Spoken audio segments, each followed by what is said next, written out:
సహోదరులారా, నేను చెప్పినది ఏమనగా, రక్త మాంసములు దేవుని రాజ్యమును స్వతంత్రించుకొన నేరవు, క్షయత అక్షయతను స్వతంత్రించుకొనలేదు. ఇదిగో మీకు ఒక మర్మము తెలుపుచున్నాను.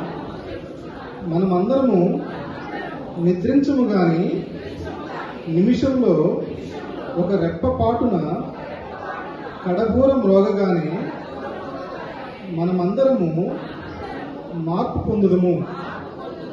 బూరం మ్రోగును, అప్పుడు మృతులు అక్షయులుగా లేపబడుదురు. మనము మార్పు పొందుదము. క్షయమైన ఈ శరీరము అక్షయతను ధరించుకొనవలసి ఉన్నది. మత్స్యమైన ఈ శరీరము అమర్త్యతను ధరించుకొనవలసి ఉన్నది. ఈ క్షయమైనది అక్షయతను ధరించుకొనినప్పుడు, ఈ మత్స్యమైనది అమర్త్యమును ధరించుకున్నప్పుడు విజయమందు మరణము మృంగివేయబడెను అని వ్రాయబడిన వాక్యము నెరవేరును. ఓ మరణమా, నీ విజయం ఎక్కడా? ఓ మరణమా, నీ ముళ్ళెక్కడా? మరణపు ముళ్ళు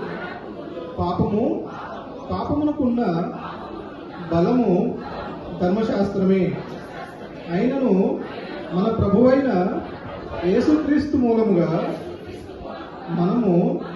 మనకు జయము అనుగ్రహించుచున్న దేవునికి స్తోత్రములు కలుగునుగాక. కాగా నా ప్రియ సహోదరులారా, మీ ప్రయాసము ప్రభువునందు వ్యర్థము కాదని ఎరిగి, స్థిరులను కదలని వారును ప్రభువు కార్యాభివృద్ధి యందు ఎప్పటికీ ఆసక్తులై ఉండుడి. ఆమేన్. దేవునికి స్తోత్రం. దగ్గరగా వాక్యాన్ని చదివి వినిపించిన సహోదరులు మోహన్ కిషోర్ గారికి మా ప్రత్యేకమైన సంఘపక్షాన వందనాలు తెలియపరుస్తున్నాను. మంచిది. ఈ రోజున ఎంతమంది సంతోషంగా ఉన్నారు? బాగుంది కదా?